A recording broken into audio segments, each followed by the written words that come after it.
In 1939, the young German theologian Dietrich Bonhoeffer was in New York, exploring whether he should stay there as pastor to the German emigrants in the city, and considering a string of invitations to lecture in the United States.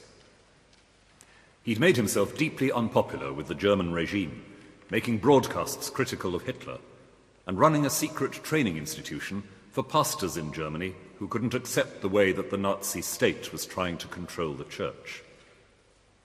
Yet, after a draining inner struggle, he decided to sail back to Germany. In July 1939, after just over a month in New York, he left, knowing that he was returning to a situation of extreme danger.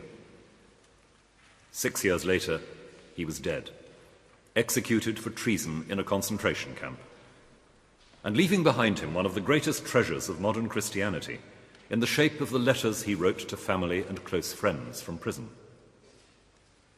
He had left behind the chance of freedom, as most of us would understand it, and plunged into a complex and risky world, even getting involved in the plot to assassinate Hitler, living as a double agent, daily facing the prospect of arrest, torture, and death.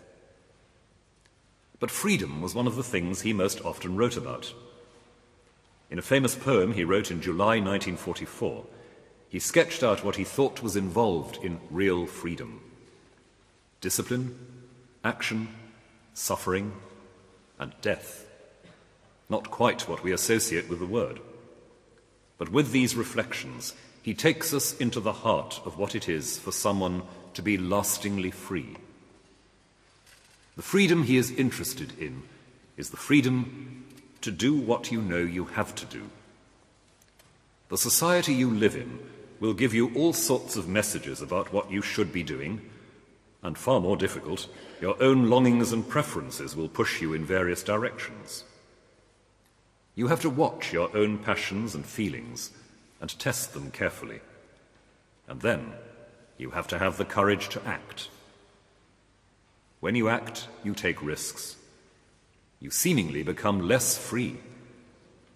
But what is really happening is that you are handing over your freedom to God and saying, "I've done what I had to, now it's over to you."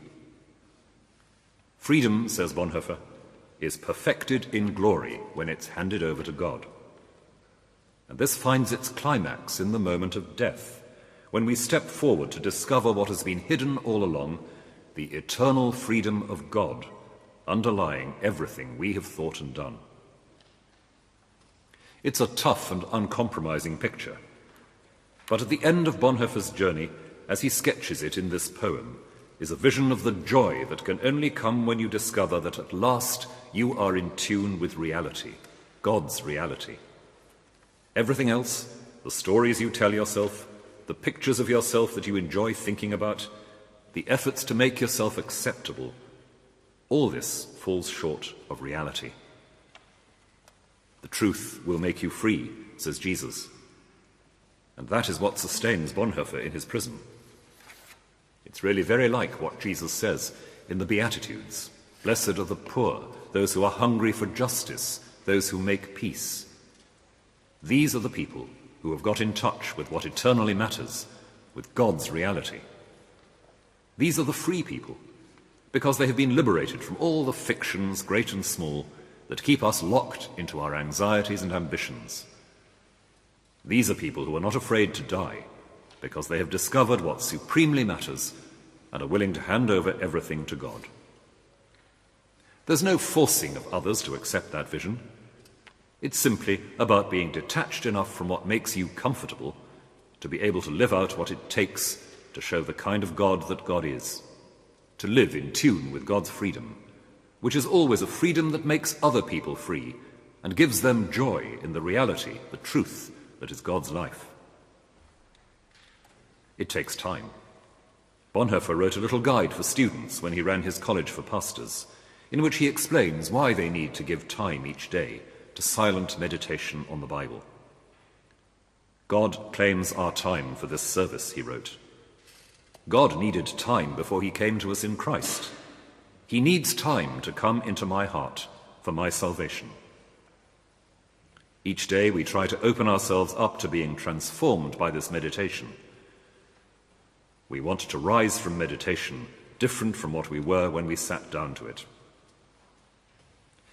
Some religious people talk about letting the surface of our minds settle so that it can truly reflect God, like a still pool. As Bonhoeffer's Life and Death make clear, this isn't some sort of refusal of the world. Rather, it's the only way we can ever act in the world so as to change it effectively, because we're opening the way to God's activity, through us, but not just through us. Looking quietly at all the clutter that prevents us from seeing ourselves honestly, looking quietly at the ways in which the world we live in muffles the truth and so frustrates the search for justice and love, this isn't a luxury. This is how the truth makes us free. Not free to do what we fancy at any given moment, but free to be real, to be truthful, to be in the truth, as the New Testament puts it. After all, what other sort of freedom is finally worth having? It may cost us everything we thought we needed to hang on to, but as the history of Christ's journey to the cross and the resurrection makes clear, the end of the story is a fulfillment, a homecoming, for which we can never find adequate words. It's the freedom to be what we most deeply are.